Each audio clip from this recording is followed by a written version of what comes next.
अस्सलाम वालेकुम, आप देख रहे हैं सवाल से आगे। मैं हूं लीना शिगरी। जश्न आज़ादी मुबारक पाकिस्तान। वतन अजीज की 77वीं सालगिरह के पुरमसरत मौके पर वजीर आजम शहबाज शरीफ ने अपने पैगाम में कौम को यौम आज़ादी की मुबारकबाद दी और याद दिलाया कि हमने ये मुल्क लाखों कुर्बानियों के बाद हासिल किया। एक तरफ तो वजीर आजम साहब ने इस खदशे का इजहार किया कि दुश्मन डिजिटल दहशतगर्दी का हथियार इस्तेमाल कर रहा है, तो दूसरी तरफ वजीर आजम शहबाज शरीफ ने कौम को उम्मीद दिलाते हुए इस अज़म का इरादा कि खून के आखिरी कतरे तक महंगाई और बिजली के बिलों में कमी करने के लिए जान लड़ा दूंगा।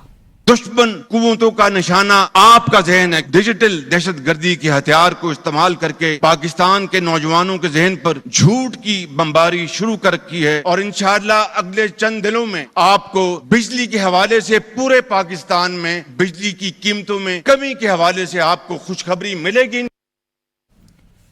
वजीर आजम साहब के अज़म की हम बेहद कदर करते हैं, लेकिन माजरत के साथ इस तरह के अज़म पाकिस्तानी कौम 77 साल से सुनते आ रहे हैं। पाकिस्तान को नाजुक मोड़ से गुजरते गुजरते 77 साल हो गए हैं। हमारे साहिब इख्तिदार नाजुक सूरत हाल का बम तो हम पे लटकाए हुए हैं, लेकिन ना इस सूरत हाल से निकलने का कोई प्लान नजर आता है, ना कायद के पैगाम पर कोई अमल दरामद। ये कैसी जश्न आजादी है जहां इंटरनेट VPN से चले, बिजली सोलर UPS की मोहताज हो, घरेलू सार्फिन को गैस के सिलेंडर्स पर इन्हिसार करना पड़े और पानी टैंकर माफिया के रहमो करम पर हो। आलमी दुनिया में इंटरनेट बुनियादी जरूरत बन चुका है और पाकिस्तान में करोड़ों लोगों का रोजगार इंटरनेट से जुड़ा हुआ है। नकलो हमल के लिए इस्तेमाल की जाने वाली एप्स की बंदिश की वजह से एक सिक्योरिटी रिस्क अब ये बढ़ गया है, खासतौर पर खवातीन के लिए, जब राब्ते में दुश्वारी का सामना करना पड़े और ऐसे वाकयात जन्म ले सकते हैं जैसा कि वफाकी दारुल हुकूमत इस्लामाबाद में गैर मुल्की खातून को जिस तरह से ज्यादती का निशाना बनाया गया और ये इतनी दिल दहलाने जैसा ये इंसिडेंट रूनुमा हुआ है आज। ये इस पर जरूर हुक्मरानों को होश के नाखून लेने चाहिए। और इसके अलावा जहां पर हम इंटरनेट की बात कर रहे हैं, इसमें सुस्त रफ्तारी और जो सुस्त रवि नजर आ रही है, इससे फ्रीलांसिंग एप्स भी शदीद मुतासिर हुई हैं। फाइवर नामी फ्रीलांसिंग ऐप ने पाकिस्तान से काम करने वाले फ्रीलांसर्स का इसका स्टेटस अनअवेलेबल कर दिया है। टेलीकॉम कंपनी से राब्ता किया जाए तो उनका मौकिफ होता है कि उनकी जानिब से कोई रुकावट नहीं है। ये यकीनन वही फायरवॉल की कारस्तानियां हैं जिसको पंजाब की वजीर इत्तलात साहिबा फाइबर वॉल करार दे चुकी हैं। जब हमने अपने प्रोग्राम में वफाकी वजीर इत्तलात जनाब अता तारर साहब से इस फायर वॉल का पूछा, सवाल किया, तो उनको किसी फायर वॉल की इत्तला ही नहीं थी। देखिए, इंटरनेट का बिल्कुल इशू हुआ है और वो टेक्निकल रीजंस हैं उसके, और फायरवॉल के हवाले से अभी कोई खबर ऐसी नहीं है। वो होगी तो IT मिनिस्ट्री से पूछ के हम आपको कंफर्म कर देंगे। तो आप इस बात की तरदीद कर रहे हैं कि फायरवॉल का कोई टेस्ट ट्रायल इस वक्त मुल्क में स्टार्ट नहीं हुआ? जी, मेरे नोटिस में अभी तक ऐसी कोई बात फिलहाल नहीं है। आर्टिफिशियल इंटेलिजेंस के इस दौर में जहां एक जानिब तो वजीर आला पंजाब मरियम नवाज साहिबा न्यूयॉर्क के टाइम्स स्क्वायर पर एड्स चलवा रही हैं कि हम लाहौर में नवाज शरीफ के नाम से मंसूब एक IT सिटी बनाने जा रहे हैं, तो दूसरी जानिब, और उसका भी ट्विटर पे जो जिक्र करती है VPN के जरिए, दूसरी जानिब सियासी मुनाफरत में इस हद तक हम चले गए हैं कि सोशल मीडिया पर लोगों की आवाज दबाने के चक्कर में मुल्की ज़र मबादला को दाव पर लगा दिया गया है। एक अंदाजे के मुताबिक फ्रीलांसिंग से 2020 में $219 मिलियन, 2021 में $397 मिलियन और 2022 में तकरीबन $500 मिलियन का ज़र मुबादला कमाया गया, जो अब कम होकर वापस तकरीबन कोई $350 मिलियन पर आ चुका है। आगे कितना मजीद नुकसान होगा इसका कुछ नहीं कहा जा सकता। क्या पाकिस्तान, जिसके बारे में कौमी असेंबली में खड़े होकर बिलावल भुट्टो जरदारी साहब ने बड़े फखरी अंदाज से कहा था, वेलकम टू पुराना पाकिस्तान। आज 10th April 2022, welcome back to पुराना पाकिस्तान। नाज़रीन, इस 77 साल में जितना भी पीछे चले जाएं, जितना भी पुराना पाकिस्तान देख लें, मगर कभी ऐसा नहीं देखा था कि 14 अगस्त की रात किसी सियासी रहनुमा के घर पर छापे पड़े हों, किसी खातून सियासतदान से पाकिस्तान का झंडा छीना गया हो, नौजवानों और खवातीन को उनके सियासी झुकाव पर गिरफ्तार किया जाए। ये कैसा विजन है? एक जानिब एक कौमी हीरो अरशद नदीम साहब की जीत को अपनी सियासत के बीच चढ़ा दिया गया। बहुत अच्छी बात है कि मरियम नवाज साहिबा ने अरशद नदीम साहब को गाड़ी जो कि 92-97 नंबर प्लेट के साथ तोहफे में दी, ये सब उस वक्त अच्छा लगता है जब तासुर ये ना जाए कि आप किसी का क्रेडिट छीनने की कोशिश कर रहे हैं या अपनी इंतजामी नाकामियां, अपने फेलियर्स किसी कौमी हीरो के इनफरादी कामयाबियों के पीछे छुपाए जा रहे हो। Olympic gold medalist Arshad Nadeem साहब ने आग का दरिया अबूर करके पाकिस्तान को ओलंपिक्स में पहला इनफरादी गोल्ड मेडल जितवाया, मगर हुकूमत इस क्रेडिट को भी बांटे बगैर नहीं रह सकी। अवाम के टैक्स का पैसा देकर ऐसा जाहिर किया जा रहा है जैसे अपनी जेब से ये पैसे दिए जा रहे हों। ठीक है, एक मेहनती सेल्फ मेड कौमी हीरो को नवाजना चाहिए, बिल्कुल नवाजना चाहिए, मगर ऐसा ये तासुर नहीं जाए कि आप उसकी कामयाबी पर अपनी सियासत चमका रहे हैं। तो अवाम इसका जो है, इसमें अवाम में इसका एक मुस्बत कोई पैगाम नहीं जाता इस तरह से। अरशद नदीम साहब की कामयाबी में अगर किसी का क्रेडिट बनता है तो वो उनके वालिदैन, उनके अहले इलाका और उनके कोच का बनता है।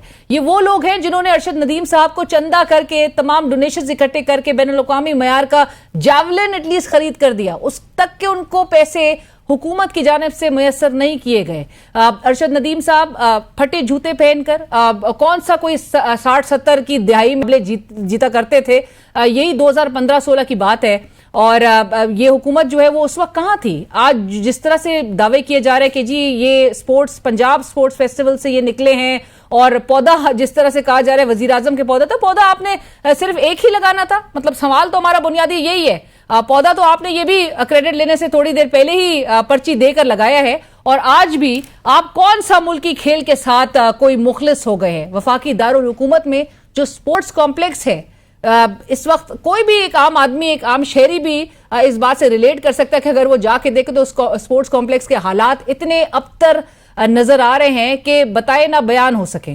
तो बाकी मुल्क की क्या सूरत हाल होगी, आप खुद ही अंदाजा लगा लें। टाइक्वांडो चैंपियन जनाब आमिर खान साहब का कोई अता पता नहीं है। माजी के कौमी हीरो आशिक हुसैन साहब आज अपने मेडल लटकाए रिक्शा चला रहे हैं। अरशद नदीम साहब को कामयाबी के बाद आपने सर पर जरूर बिठाया, लेकिन जब वो पेरिस ओलंपिक्स के लिए जा रहे थे तो एयरपोर्ट्स के मनाजिर इंतहाई शर्मनाक थे, आपने उनको रुखसत तक ना किया।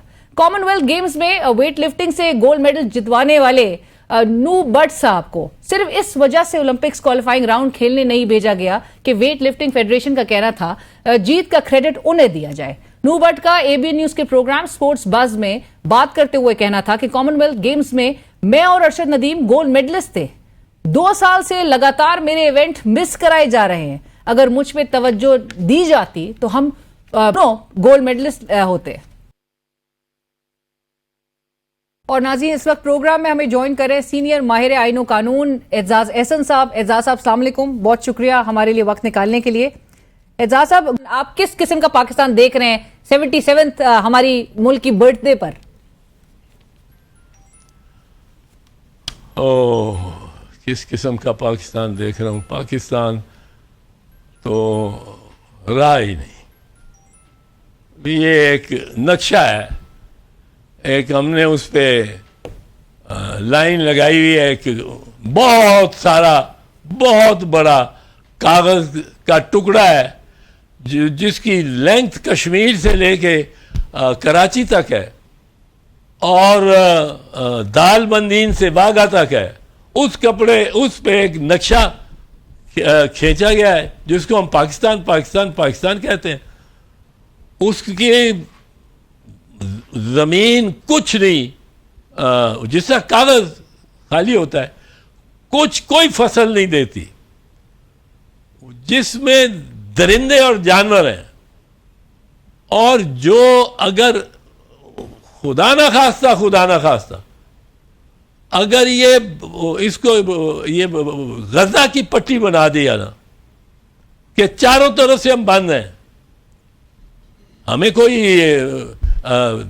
10 लाख आदमियों को चीन के जरिए तो भागने नहीं देगा, ना अफगानिस्तान, ना ईरान, ना India. We are locked in with adversaries, और आपस में भी हम लड़ रहे हैं अंदर। यहां क्या इसका एक मुल्क जिसमें 3 करोड़ बच्चे स्कूल ना जा रहे हो आज की दुनिया में, क्या फ्यूचर है? हमने अपने बच्चों को तालीम दे दी है, तरबियत नहीं दी। वो डॉक्टर बना देते हैं, वो पेट चाक करके बाहर पैगाम भेज रहा है कि मैंने पेट चाक किया हुआ है, बंद करूंगा अगर 30,000 रुपया और लेके आओगे। ये किस तरह चलेगा मुल्क? ये नहीं चलेगा। कुछ मॉरल वैल्यूज भी होने चाहिए। दुनिया, ये आप देखें, अब we are in debt. Debt हमारी है $130 million, foreign debt. Internal debt है 88 ट्रिलियन रुपीज। ये इनका कोई ये आए हैं पैसे, हमारे पास आए हैं, खातों में हैं, हमने लिए, वसूल किए।